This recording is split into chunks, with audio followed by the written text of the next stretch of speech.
From becoming a high school hero to having an incredible college career, which resulted in him being an all-star player in the NBA, Gordon Hayward has one of the most interesting careers. But how does someone who becomes nearly immortal turn into someone who has trouble even seeing time on the court?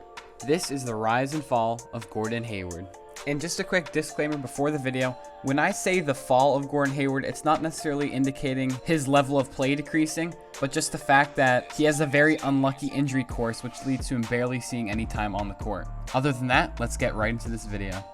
Gordon Hayward was born on March 23rd in 1990 in the state of Indiana. Before Gordon Hayward could even read or write, he had the dream of becoming an NBA basketball player. He knew that to progress in the sport of basketball, he had to be pretty tall. Hayward was not at his desired height for his basketball career to begin, so instead he played tennis with his sister. Hayward even considered dropping his dream of becoming a basketball player to focus on his tennis career, but Hayward's mom prevented him from making what could have been a big mistake.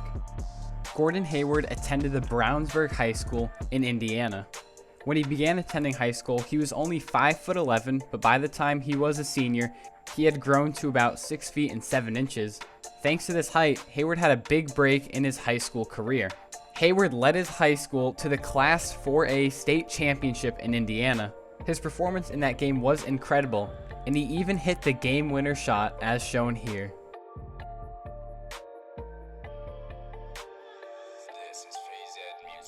This performance helped Hayward to be selected to the first team All-State team in Indiana, and further, he also was the Indianapolis Star Player of the Year.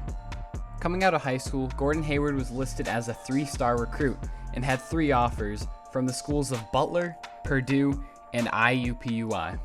Gordon Hayward decided to take his talents to the College of Butler, where he would be coached by Brad Stevens, who also would be a future NBA coach for him. In Hayward's first season with Butler, it was the 2008 to 2009 season. He led the Butler Bulldogs to a 26-6 record while averaging 13 points per game, 6.5 rebounds a game, and 2 assists per game. The Bulldogs that year would win the Horizon Conference. They would lose in the Horizon Tournament, and they'd also lose the following game in the NCAA Tournament.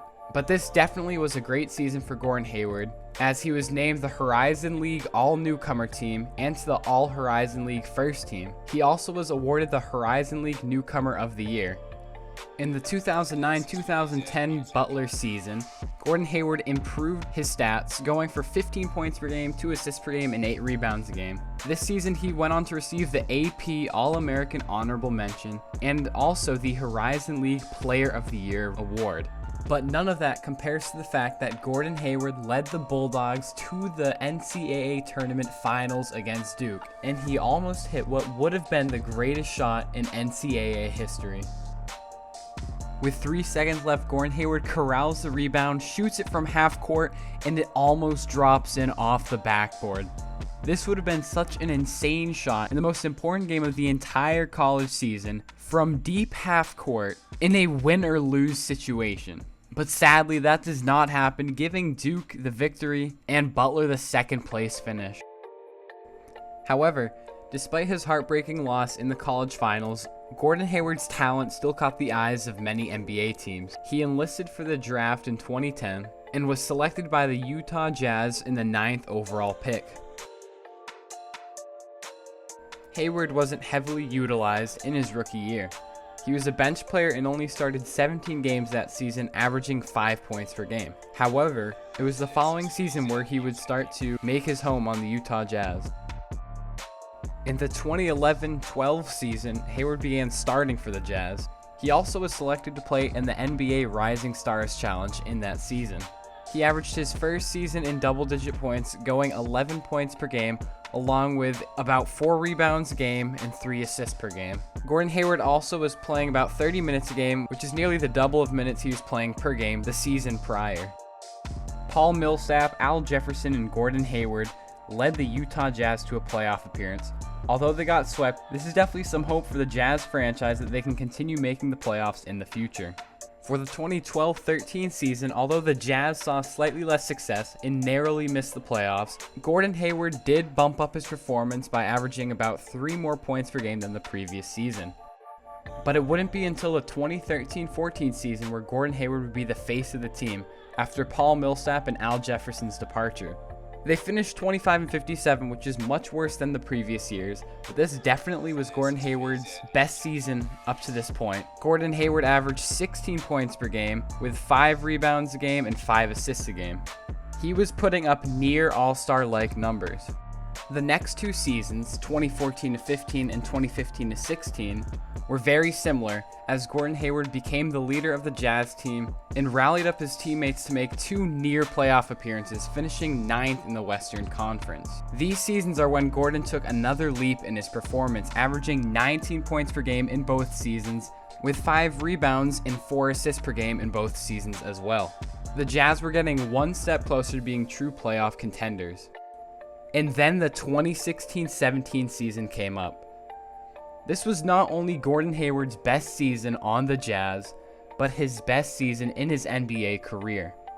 He averaged 22 points per game, with 5 rebounds and 4 assists per game as well.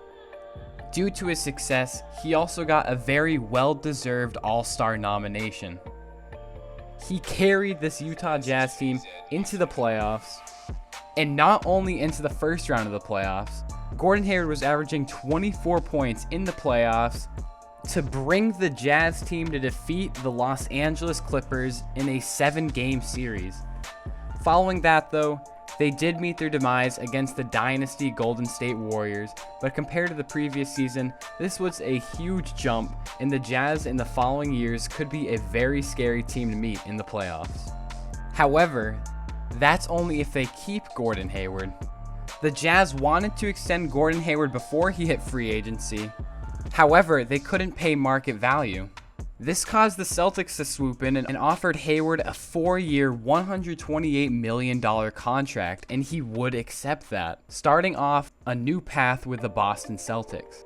He would sign his contract alongside another newcomer to the Celtics, Kyrie Irving, creating a very talented lineup with Kyrie Irving, Gordon Hayward, Jason Tatum, Jaylen Brown, and Al Horford.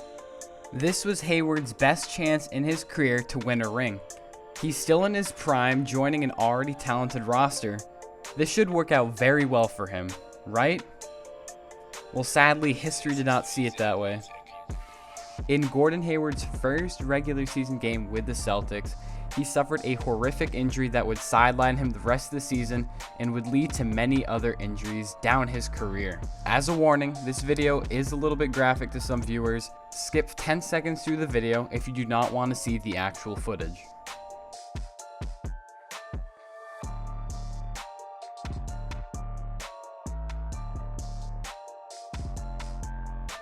Gordon Hayward suffered a complete dislocation of the ankle and a fractured tibia. This was a very tough way to start off the season for not only the Celtics, but of course Gordon Hayward. And this would bench him for the entirety of the season.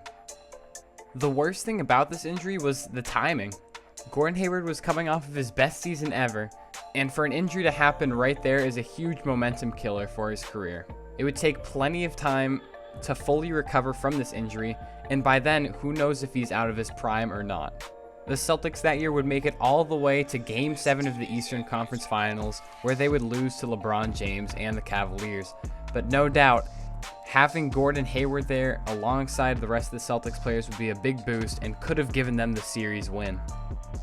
In the following season, the 2018-19 season, Gordon Hayward did play in 72 games, but only started in 18 because of Brad Stevens wanting to ease him back into the starting lineup because of his gruesome injury. Despite a below-average regular season from Gordon Hayward did come up big during the first playoff round against the Indiana Pacers in Game 4, hitting huge shots down the stretch to give the Celtics a sweep in the first series, moving them on to the next round. Sadly, the Celtics did lose to the Bucks in 5 games, but if anything, Gordon Hayward should be fully healthy next season, which could put a huge boost to this already good Celtics team. In the 2019-20 season, Gordon Hayward started all the first 52 games successfully, with no injured games in between. He averaged 17 points per game, with 6 boards and 4 assists in a game as well. However, there was something different between him and his prime in Utah. You could definitely tell that his play style was a little bit more cautious, especially with his injury in the back of his mind, which caused him to be slightly less aggressive, and it just showed that he wasn't necessarily in his prime. Hopefully he could pick up the pace once again and get in that mindset to be aggressive and play just as good as he did in that 16-17 season. But still, Hayward did good staying healthy until game number 53 against the San Antonio Spurs, where he broke his hand on a screenplay. This would cause him to miss the rest of the regular season along with some playoff time as well, making him see the bench once again because of injury. The Celtics would make another deep playoff run that season. They would beat the Sixers in a sweep in the first round. In the second round, they would win against the Raptors in 7 games. And then in the third round, Hayward returned in the Eastern Conference Finals against the Heat. Sadly though, the Celtics lost in that series in 6 games, marking Hayward's last game as a Celtic. Although Hayward's stint with the Celtics was disappointing, he hopes that he can get back to his old Utah self by signing with another team.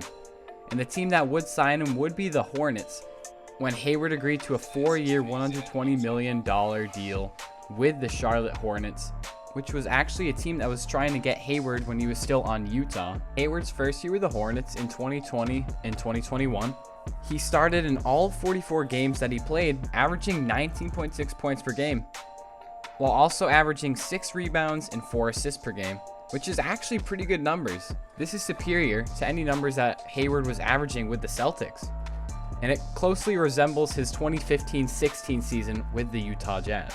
Still not his prime, but definitely a solid season.